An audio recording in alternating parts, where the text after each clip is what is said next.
రాష్ట్ర ప్రజల కోసం ఎంత చేశారు అన్నది ఇప్పటివరకు నా ముందు మాట్లాడిన వక్తలందరూ చెప్పారు. ఆడియో వీడియో విజువల్లో కూడా చూసాం, తర్వాత కూడా ఇంకా చెప్పబోతారు. అంతకన్నా నేను ఎక్కువ చెప్పగలను అనుకోవట్లేదండి, అంత సాహసం చేయట్లేదు. ఒకటే అడుగుతున్నా అండి, అంత చేసిన రామోజీరావు గారికి మనం తిరిగి ఏం చేయగలం? 100% అండి.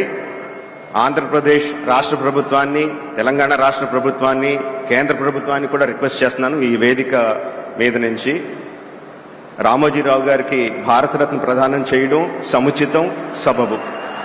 నమస్కారం అండి. Thank you. Subscribe to Pragya Media. Pragya Media, please do like, share and subscribe. Please subscribe to Pragya Media. Please like, share and comment if you like the video. Pragya Media.